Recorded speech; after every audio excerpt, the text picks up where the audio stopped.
Paghahandog, Lucas chapter 1, verse 1 to verse 4. Kagalang-galang na Teofilo, marami na po ang nagsikap na sumulat tungkol sa mga bagay na naganap sa gitna namin.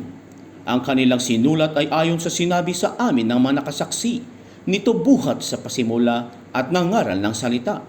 Matapos na ako'y makapagsuri ng buong ingat tungkol sa lahat ng bagay na ito buhat pa sa pasimula, minabuti ko pong sumulat ng isang maayos na salaysay para sa inyo upang lubusan ninyong matiyak ang katotohanan ng mga bagay na itinuro sa inyo.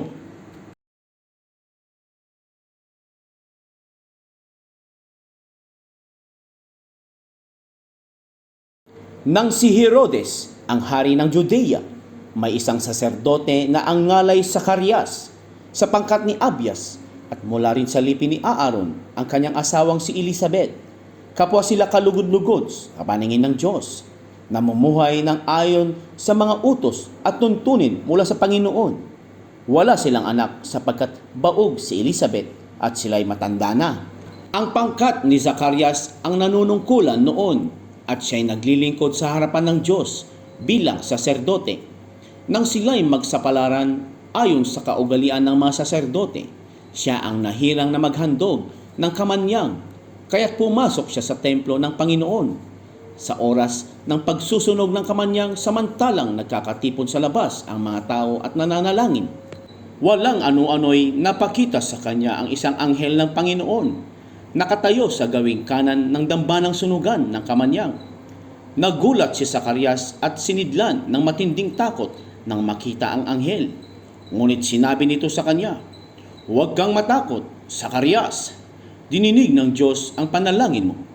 Kayo ni Elizabeth ay magkakaanak ng isang lalaki at Juan ay papangalan mo sa kanya. Ikaw ay matutuwa at magiging maligaya at marami ang magagalak sa kanyang pagsilang sapagkat siya'y laging dakila sa paningin ng Panginoon. Hindi siya iinom ng alak o anumang inuming nakakalasing. Sa sinapupunan pa lamang ng kanyang ina, mapupuspos na siya ng Espiritu Santo. Marami sa mga anak ng Israel ang panunumbalikin niya sa kanilang Panginoong Diyos. Mauuna siya sa Panginoon, taglay ang Espiritu at kapangyarihan ni Elias upang pagkasunduin ang mga ama at ang mga anak at panumbalikin sa daan ng matuwid ang mga suwail.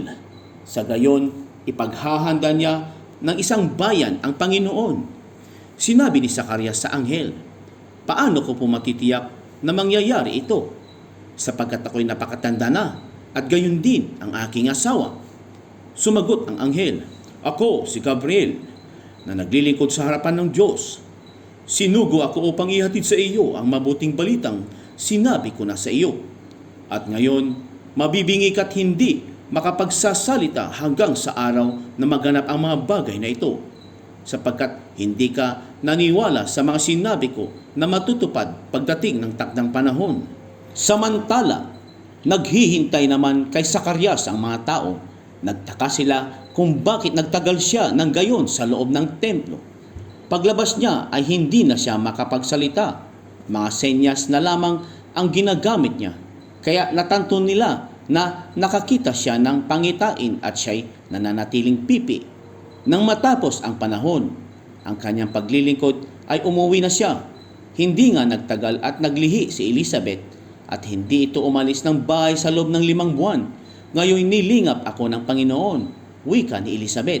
"Ginawa niya ito upang alisin ang aking kadustaan sa harapan ng mga tao." Ipinahayag ang panganganak kay Jesus, Lucas chapter 1 verse 26 to verse 38. Nang ika-6 na buwan na ng pagdadalang tao ni Elizabeth, ang anghel Gabriel ay sinugo ng Diyos sa Nazaret, Galilea, sa isang dalaga na ang pangalay Maria. Siya'y nakatakdang ikasal kay Jose, isang lalaki buhat sa lipi ni Haring David. Paglapit ng anghel sa kinaroroonan ng dalaga, binati niya ito, "Matuwa ka, ikaw ay kalugod-lugod sa Diyos," wika niya. "Suma sa iyo ang Panginoon." Nagulumihanan si Maria sa gayong pangungusap at inisip niyang mabuti kung ano ang kahulugan niyon. Kaya't sinabi sa kanya ng anghel, "Huwag kang matakot, Maria, sapagkat kinalulugdan ka ng Diyos. Makinig ka. Ikaw ay maglilihi at manganganak ng isang lalaki, at siya'y tatawagin mong Jesus. Magiging dakila siya at tatawaging anak ng kataas-taasan. Ibibigay sa kanya ng Panginoong Diyos ang trono ng kanyang amang si David. Maghahari siya sa angkan ni Jacob, magpakailanman, at ang kanyang paghahari ay walang hanggan. Paanong mangyayari ito gayong ako'y dalaga? Tanong ni Maria. Sumagot ang anghel, bababa sa iyo ang Espiritu Santo at lililiman ka ng kapangyarihan ng kataas-taasan. Kaya't banal ang ipanganganak mo at tatawagin anak ng Diyos. Natatandaan mo ang iyong kamag-anak na si Elizabeth. Alam ng lahat na siya'y baog, ngunit naglihi siya sa kabila ng kanyang katandaan. At ngayon, ika-6 na buwan na ng kanyang pagdadalang tao, sapagkat walang hindi mapangyayari ang Diyos. Sumagot si Maria, ako'y alipin ng Panginoon, mangyari sa akin iyong sinabi, at nilisan siya ng anghel.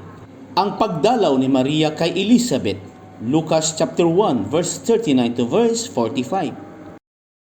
Hindi nagtagal at si Maria ay nagmamadaling pumunta sa isang bayan sa kaburulan ng Juda. Pagdating sa bahay ni Zacarias, binati niya si Elizabeth. Nang marinig ni Elizabeth ang bati ni Maria, naggagagalaw ang sanggol sa kanyang tiyan. Napuspos ng Espiritu Santo si Elizabeth at buong galak na sinabi, pinagpala ka sa mga babae at pinagpala rin ang dinadala mo sa iyong sinapupunan. Sino ako upang dalawin ng ina ng aking Panginoon, sapagkat pagkarinig ko ng iyong bati ay naggagagalaw sa tuwa ang sanggol sa aking tiyan. Mapalad ka sapagkat nanalig kang matutupad ang ipinasabi sa iyo ng Panginoon. Ang awit ng pagpupuri ni Maria, Lucas chapter 1 verse 46 to verse 56.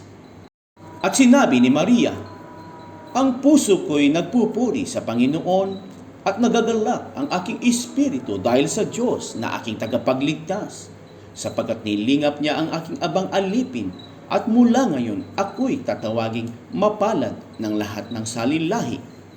Dahil sa mga dakilang bagay na ginawa sa akin ng makapangyarihan, banal ang kanyang pangalan. Kinahahabagan niya ang mga may takot sa kanya sa lahat ng salit-saling lahi. Ipinakita niya ang lakas ng kanyang mga bisig. Pinangalat niya ang mga palalo, ang isipan.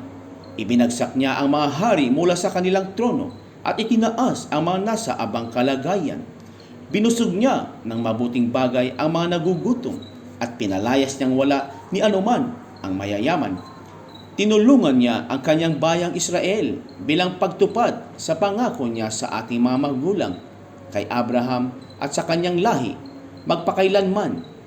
Tumira si Maria kini Elizabeth ng may 3 buwan at saka umuwi.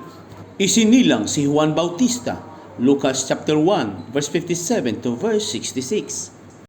Dumating ang oras ng panganganak ni Elizabeth at nagluwal siya ng isang sanggol na lalaki. Nabalitaan ng kanyang mga kapitbahay at mga kamag-anak na siya'y pinagpala ng Panginoon at nakigalak sila sa kanya.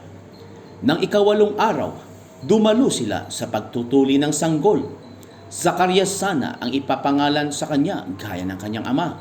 Ngunit sinabi ng kanyang ina, hindi, Juan ang ipapangalan sa kanya. Subalit wala isa man sa iyong mga kamag-anak ang may ganyang pangalan, wika nila. Kaya't hinudyatan nila ang kanyang ama at itinanong kung ano ang ibig niyang itawag sa sanggol. Humingi siya ng masusulatan at sumulat ng ganito, Juan ang kanyang pangalan, at namangha silang lahat. Pagdakay, nakapagsalita siya at nagpuri sa Diyos. Natakot ang lahat ng kanilang kapitbahay. Ano pat naging usap-usapan sa buong kaburulan ng Judea ang mga bagay na ito. Pinakaisip-isip ito ng lahat ng nakaalam at ang kanilang tanong, magiging ano nga kaya ang batang ito, sapagkat maliwanag na sumasa kanya ang Panginoon. Ang hula ni Zacarias, Lucas chapter 1 verse 67 to verse 80.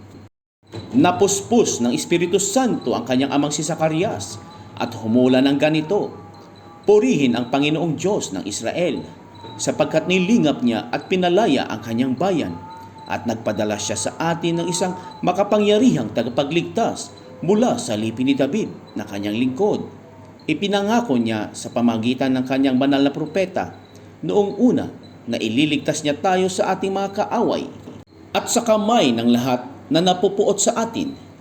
Ipinangako rin niya na kahabagan ang ating mga magulang at aalahanin ang kanyang banal na tipan. Iyan ang sumpang binitawan niya sa ating amang si Abraham, na ililigtas tayo sa ating mga kaaway upang walang takot na makasamba sa Kanya at maging banal at matuwid sa Kanyang paningin habang tayo'y nabubuhay. Ikaw naman, anak, ay tatawaging propeta ng kataas-taasan sapagkat mauuna ka sa Panginoon upang ihanda ang Kanyang mga daraanan at ituro sa Kanyang bayan ang landas ng kaligtasan, ang kapatawaran ng kanilang mga kasalanan sapagkat lubang mahabagin ang ating Diyos. Magbubukang liwayway sa atin ang araw ng kaligtasan upang magbigay liwanag sa mga nasa kadiliman at nasa lilim ng kamatayan at patnubayan tayo tungo sa daan ng kapayapaan. Lumaki ang bata at naging malakas ang kanyang espiritu. Siya'y tumira sa ilang hanggang sa araw na magpakilala siya sa Israel.